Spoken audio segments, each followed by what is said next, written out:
Yeah. Hello everyone. Today my presentation topic is tonsillitis. It's just the inflammation of tonsil, or you can say uh, infections on the or infections on the tonsils or disorder of throats. Uh, it's just the tonsils are just like two oval shaped pads of tissue will be there on back of the throat will be there, and it will be get infected, and it will so like symptoms like their redness will be there in throats, or and swelling will be there, and the tonsil will be swollen up to the severe grades. Okay. And while coming to the outline of my presentations, we'll be discussing here like introduction, general introduction will be there, and general anatomy of tonsils will be learning here, and causative agents, etiology and triggering factors of tonsils, and general pathophysiology and sign and symptoms of tonsils will be learning here, and complications and classification and types of tonsils. And here we will be able to know the types and their classification, and we will be able to distinguish between the various type of tonsillitis and their clinical features. And next is diagnosis and differential diagnosis will be learning, and examination and treatment and medical and surgical management will be learning, and some that clinical interventions and diet management, and some contraindications during surgery and after surgery will be learning here, and preventions and health educations. And last person is quiz session. Here we will be learning like general presentations of clinical features of types of tonsillitis will be like representing based on the figures, and there is some rules for rules to select the correct answers. I will go through a regular through my topic. And while coming to the introductions, that inflammations and infections of tonsil is mediated towards tonsillitis, and tonsils are protective lymph glands that are situated on the both sides in the throat. The tonsils situated an important part of the body immune systems and are vital defense organs, and they protect the body from bacteria and viruses by fighting these as soon as they enter the body via oral or nasal cavity. As you know that this tonsillitis, these tonsils will produce the lymphocytes. Okay, and lymphocytes, it will contain three types of. There will be B cells, T cells, and natural killer cells will be there. And these lymphocytes are the part of immune defense, and it will act to recognize antigens and produce that antibodies, and it will destroy the cells that will which causes the damage to the cells. And the tonsillitis is the inflammation of tonsils, most commonly caused by the viral or bacterial infection. And symptoms may include like sore throat and fever. These are the very common symptoms of tonsillitis. As you can see in the figure, this tonsillitis generally it will show the symptoms like white patches or redness will be there in the tonsils, and in between of the tonsils, or you can say the down part of the soft plate, you can see the beulah. In tonsils it will be getting in red color, and in the next figure you can see normal tonsils and inflamed tonsils. And moreover in tonsils, what will it happens, sometimes there will be the crepe will be there, and crepe, and some that redness will be there, and sometimes that tonsils will be shifting towards the throat. Both the tonsil will be shifting, and sometimes that vulva it will just shift to opposite of the tonsils or the throat. Next, next slide, please.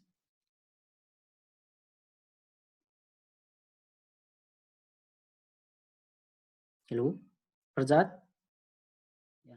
Hello. And General. While coming to the general anatomy of Hello. tonsils, it's situated lateral wall of the oropharynx between the anterior and posterior pillars, tonsillar fossa, and shape will be almond shapes, as you can see in the figure. And surface will be medial and laterals, and two pole will be there, upper and lower will be there. And 10 to 12 primary caves will be there, and secondary caves. And tonsil are subepithelial collections of lymphoid tissue and scattered in the pharynx. And anatomically, the tonsils are classified based on their locations, which is shown in the figure. In the normal state, tonsils are pink in color and same in size. As you can see, this adenoid, which is present on the this soft plate, that is present on the wall of the nasopharynx unilaterally, or you can say. And tubal tonsils, it is there.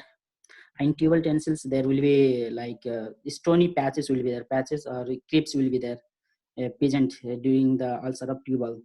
And some palatine tonsils, it's the most common type of tonsils. It will be and some lingual tonsils. Here in this type of tonsils, there will be the whitish material depositions and reddening of that tongue tongue area and the tonsil part and the tonsils part. Second second slide, please.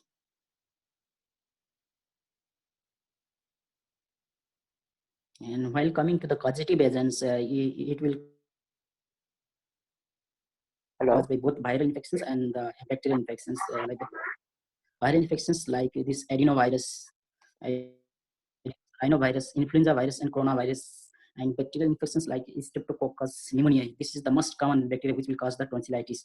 And this Mycoplasma pneumoniae, Chlamydia pneumoniae, and Bordetella pertussis, that is whooping cough, causative organism involved, and Fusobacterium species, and Corynebacterium diphtheria, and Treponema pallidums, causative agent for syphilis. These are the main causative organisms involved in causing of tonsillitis. And while coming to the etiology, the infections due to bacteria are the most common causes. And other causes like includes chronic sinusitis, lower immunity status, excessive use of cold drinks, environment pollutions, and foreign bodies. And poor orodental hygiene may cause inflammation of the tonsils. And poor hygiene status and bacterial and viral infections can also cause tonsillitis through the droplets infections. A common cause is Streptococcus bacteria. And triggering factors like food with artificial colors and preservatives, and cold foods, cold drinks, and ice creams, change of weather, extremely cold climates, damp weather, exposure to lot of pollutions, there will be greater chance of getting tonsillitis. And sour fruits, lemon, pineapple, grapes, and oranges. And this because it will cause some like irritations on the tonsils or your gastrointestinal tract upper. So this citrus foods should be avoided in this case. And you can see here some pictures difference between viral and the bacterial. In bacterial, you can see that tonsils will be swollen, and that beulah will be redness in shape, as it is mentioned. Throat redness will be there, and gray tongue will be there in bacterial inflammations of tonsil. And in viral or bacterial both, there will be redness. More much will be redness on the tonsils, and some throat appearance will visualize in whitish color material depositions. Yeah, next slide, please. Yeah, while coming to the this pathophysiology, just is a very simple. there is nothing in this pathophysiology. There will be just entry of pathogens when it will take, and your triggering of your muscles will take place. Then there will be just release of inflammatory mediators, and that will cause the inflammations of tonsil, or you can, and during that inflammations, your that there will be triggering of vasodilation or increased vascular permeability will be there, and that chemical mediators will be stored in the in any of the mediator of inflammations. You can say these mast cells or endothelial cells or histamines, anything. And when your cells gets injured, and immediately um, these are uh, immediately it are released.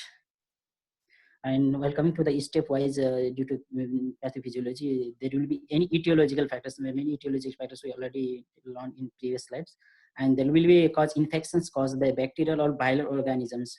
Then tonsils become inflamed, and hyperemia, that is the increased blood flow to your organs, and edema will with conversion of lymphoid follicles into the small abscesses will be there, and discharge into crepes. Crepes is not but thing, there is the packet of material or fluid or filled, which will be shining yellowish or reds in color, and airway obstruction will be there.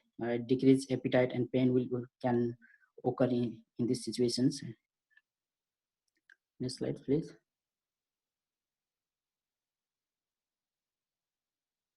Yeah, well, coming to the symptoms and signs, symptoms like sore throat, dry mouth, difficulty in swallowing, sudden onset of fever, hair, need thick speech, and generalized body aches, change of voice, and pain and discomfort while swallowing, saliva, headache, and tiredness will be there, and pain in the ears due to the common nerve supply of the back of the throat and the ears, and there will be difficulty in taking feeds in babies. It may be sole indicator in some cases of tonsillitis in infant. Fever is always high grade, and signs like red and swollen tonsils will be there. White spots, patches on the tonsils will be there, and enlarged lymph nodes in the neck regions, and bad and all breath will be there, and cough or running nose, and grapes can be seen filled with the pus with swollen follicles in follicular tonsillitis. As you can see in the local signs of tonsillitis figure, there will be unpleasant mouth, or other they have mentioned, and unpleasant feeling in the throat, and pure tonsils effect in the tonsils will be there. As you can see here, alva also get inflamed, and these two tonsils also get inflamed, and some small shiny crystal like patches are also visible in this. Yeah, next slide, please. And the complications, um, there will be acute severe tonsillitis, and poor tonsillar abscesses will be there. Poor tonsillar means nothing. There will be just these tonsils will be shifting towards the throat, and this vula will get redness in shape, and it will get inflamed from the original positions, and parapharyngeal abscess is also there, and acute otis media it is there. Rheumatic fever 1 to 4 weeks may occur, and acute glomerulonephritis 1 to 2 weeks after infections it may occur, and acute bacterial endocarditis, and streptotonsillitis includes pneumonia, nephritis, osteomyelitis, and rheumatic fever, and bacterial endocarditis, and sinusitis, and laryngitis, and bronchitis. And as in this figure you can see this all the parts of the tonsils guts implant, which is depositions of whitish materials, and this alva also get enlarged, and the soft palate of the this throat will be also get inflamed. And the here second part, it is showing the surgery, that is the removal of these tonsils. permanently they will be removing. If it is like chronic cases, they will be removing these tonsils. Second slide, please. And here classification and types and tonsils. Before going to the types of types of tonsillitis, just I will tell you some figure clinical features. That is a catheteral, follicular, and parenchymatous. It is and peritonsillar. So these all are the types of acute type of tonsillitis. And if you if you know this all the figures correctly, then there is a quiz at last, and you will be easily distinguishing the characteristics of all the types of this tonsillitis. Will be knowing it. And just here you can say in catheteral just this type of catheteral this tonsillitis will generally caused by the viral infections will be there, as it is mentioned, like when the tonsils are inflamed, a part of the generalized infections of the oropharyngeal mucosa, it is called as catheteral. Moreover, viral infections will be there, and there will be more redness will be there on the tonsils, and it will be swollen, and it will shift to the shifting towards the throat. And while coming to the follicular tonsillitis, this here this tonsil will be just red and swollen will be there, and some yellowish like patches you can see that crepes that will be filled with some pus materials you can say, and it's look like a yellowish in color. That is the clinical features of follicular tonsillitis. And this parenchymatous it's mentioned, and in parenchymatous it's really uniformly enlarged, uniformly both the tonsils we can see here in the figures. Some whitish materials it is there on the surface of the tonsils, and it's uh, meeting to each other uniformly. It's enlarged in its shape, and some edema you can see there. And this beulah in the top, that also, and the soft plate, that also it will get some edema on the all the surfaces in parenchymatous, acute parenchymatous tonsillitis. As it is mentioned in, when the whole tonsils is in uniformly congested and swelling, it is called as acute parenchymatous tonsillitis. And peritonsillar abscesses.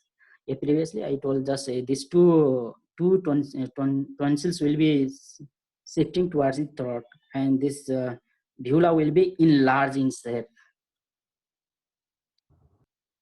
and there will be totally inflamed of both the tonsils, and there will be divisions of white crepes materials. Next slide. Next slide, please. Yeah, well, coming to the types, we have acute tonsillitis and subacute tonsillitis we have, and chronic tonsillitis. Tonsillitis is often labeled as acute, subacute, and chronic.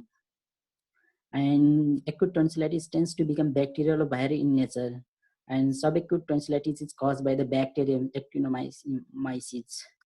Chronic tonsillitis generally lasts for a long time, and it is caused by the bacterials. And acute tonsillitis and acute infections of the tonsils involving the surface of epithelium of crepes and lymphoid tissue.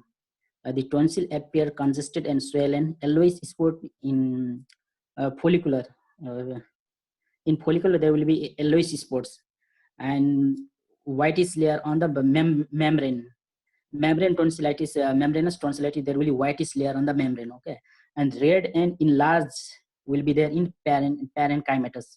This is the main clinical features to distinguish between the acute type of tonsillitis.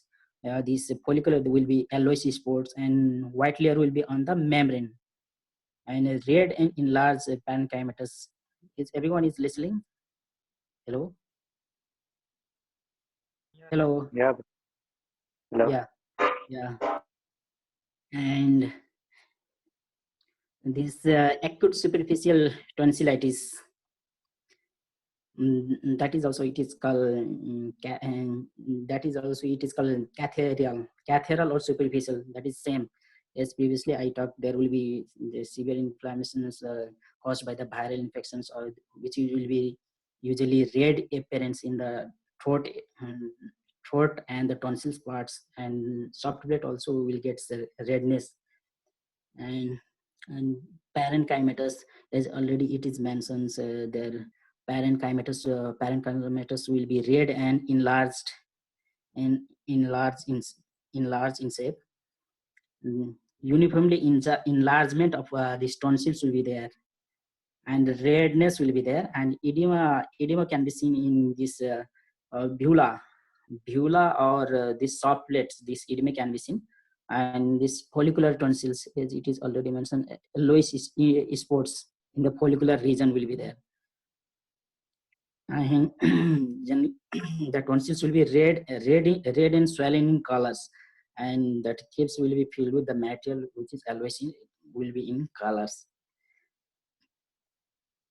And membranous tonsillitis will be the like on the medial surface of the tonsils will be all will be get to whitish material depositions. And while coming to the diagnosis,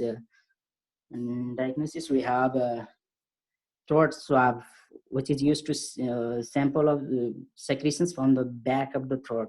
It's very simple. You know, for this test, is the generally it's a it has been used, and in this we will be just depressing the tongue with tongue blade or spoons, and we will toss that tongue part or side of the side or top of the mouth with that with the swab, and we'll be taking out it for the cultures. And this monospot test, a blood test, can detect a certain antibody which can help to certain a person's symptoms are due to mononucleosis. And this is a test you can say like antibody test. It's a rapid antibody test or a rapid test you can say for tonsillitis infections. Here we'll be taking like a small sample of blood will be taken from your fingertips, or vein will be taken for this test. Okay, and this Epstein and barrier virus antibody test. It's a positive. It's a test in negative antibodies in the blood against Epstein Barr virus antibodies might help the diagnosis mononucleosis. Yes, here also blood will be taken, but only the blood will be taken for the test is from your vein only. But in this mono spots, they will be taking from your fingers or your veins. Both blood will be taken. And blood test, it is that primarily includes some complete blood counts, which is done to confirm the presence of infections. And for the examination of tonsillitis, uh, general we have to know the complaints and the symptoms of the patient, and examination of the uh, throat.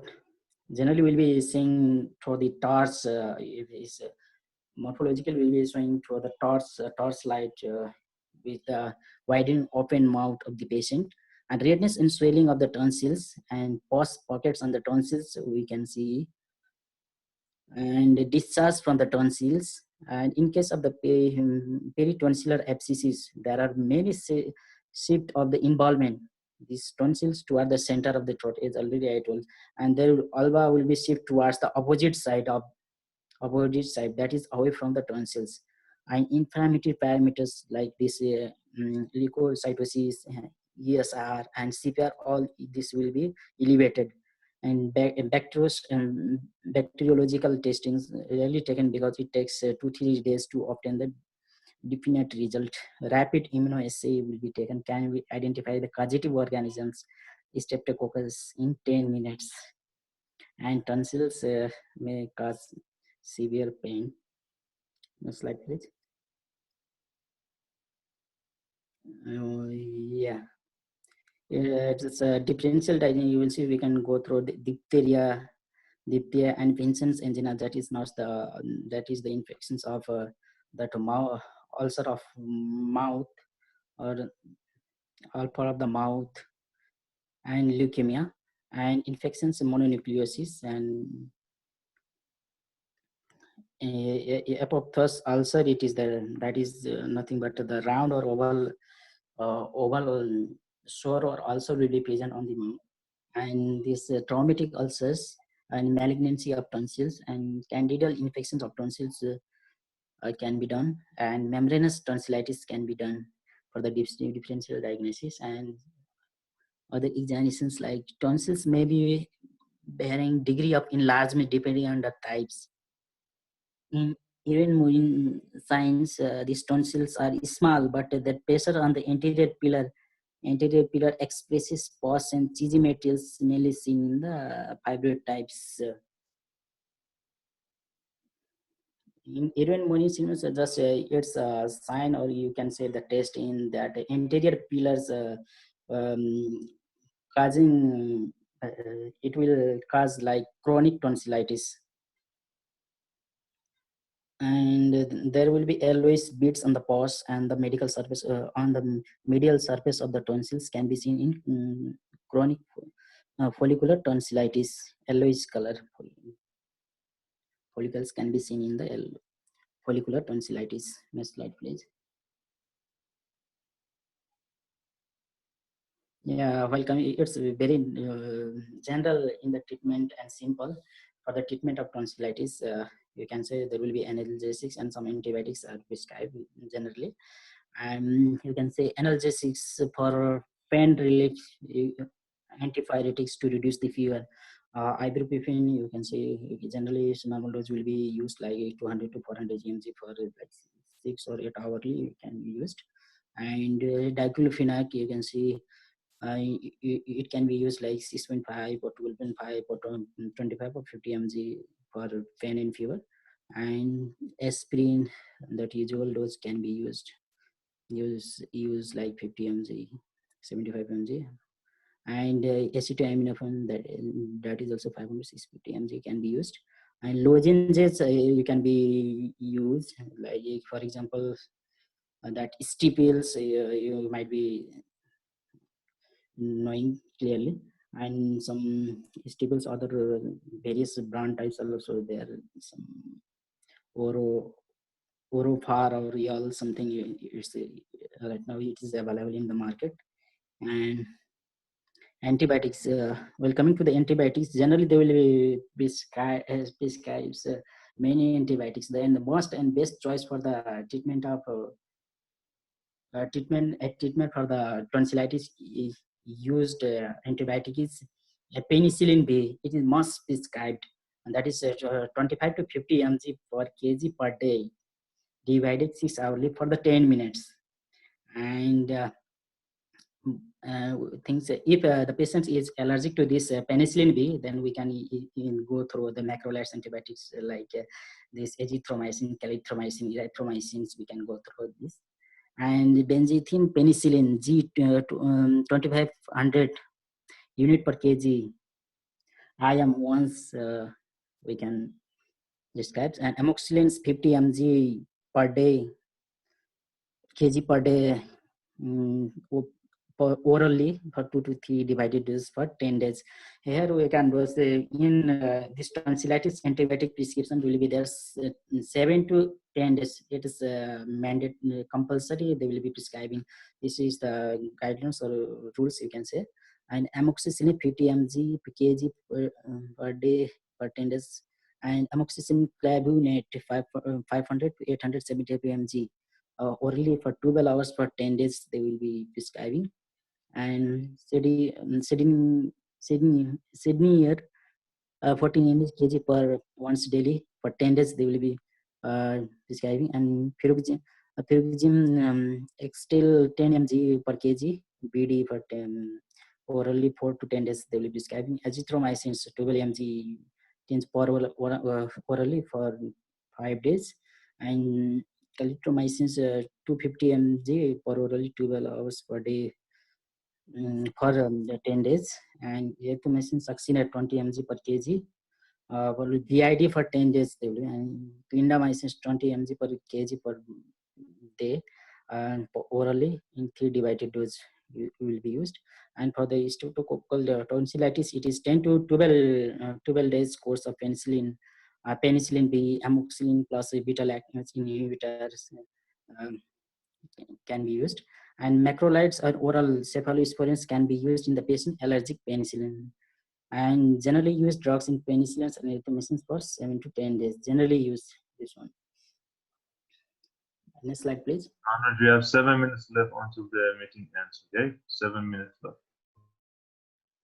Okay, I will try to finish. And there is not mentions for the viral treatment for the tonsillitis because there is no viral and viral drugs for the prescribing for the treatment of tonsillitis.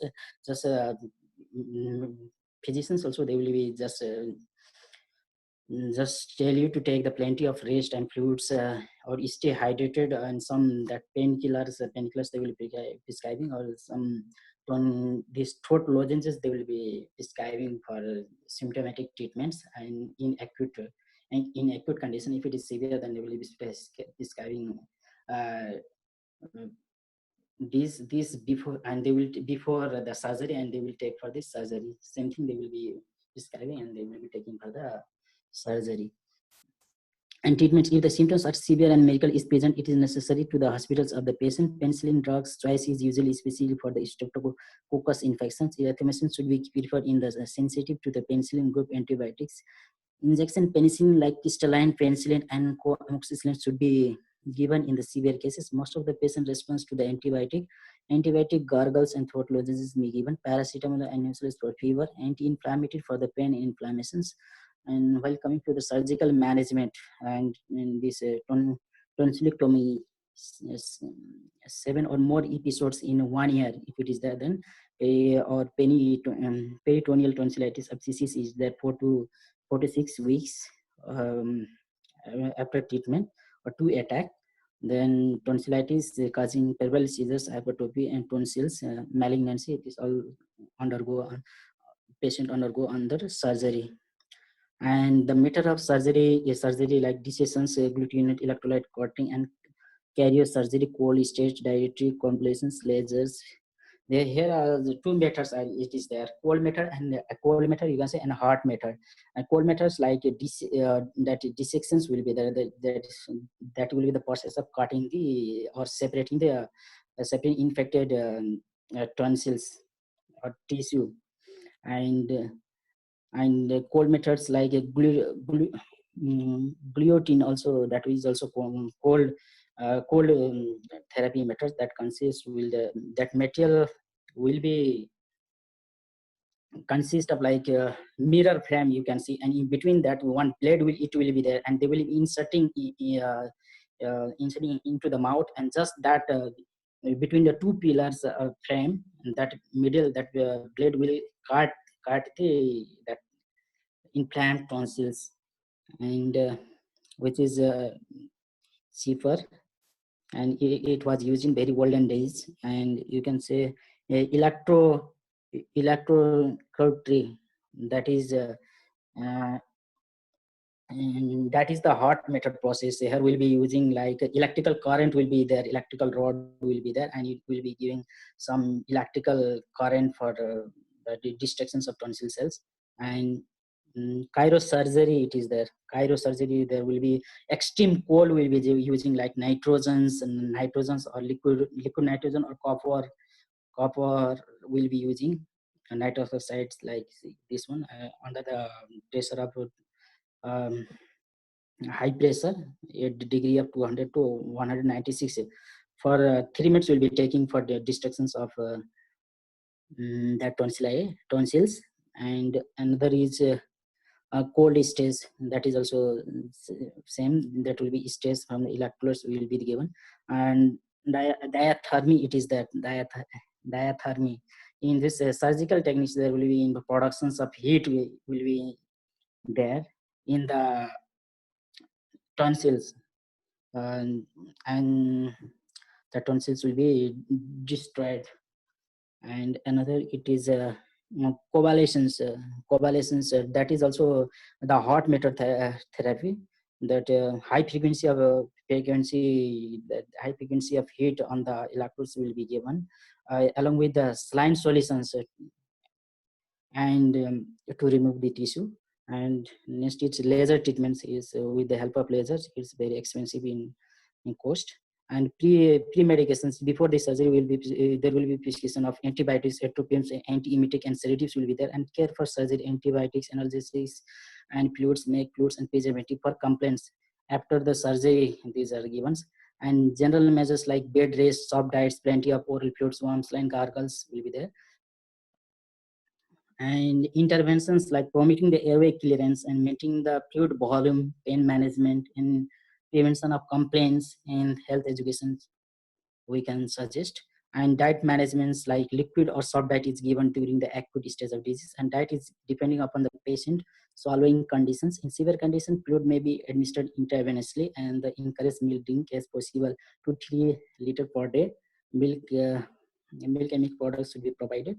Avoid the spicy and food high dose. High raw gelatinous foods are acceptable.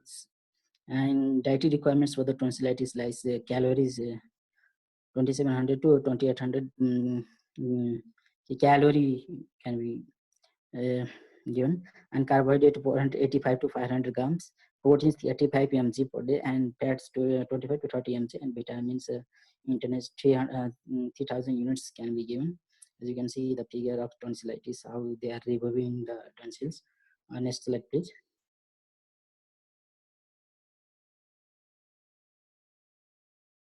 Yeah, some contraindications after the surgery. Hemoglobin level or before the surgery, hemoglobin less than 10, the patient will not go under surgery. And acute inflammation of the respiratory tract and acute tonsillitis, bleeding, more presence of acute infections, children under 3 of age, subcutaneous plate and bleeding, disorders like leukemia and hemophilia. And at the time of epidemic of polio, uncontrolled system of disease, diabetes, cardiac, and hypertension, asthma, and tonsillitis is avoided this during this period of menses also. And preventions like you can avoid the contact with the other person who are sick, and keep the children away from who are known to have tonsillitis or sore throat. To remind the kids about the importance of hands and washing, especially when around the people that appears to be sick, and wash hand with the disinfectants. Mm, wash and disinfect the surface and toys, and teaching the kids to cover the mouth and washing the sneezing perfectly using the tissue on the germs on their hands, and how they used to wipes their mouths, and carry the disposable wipes and hand sanitizer to clean the hands. Next slide please.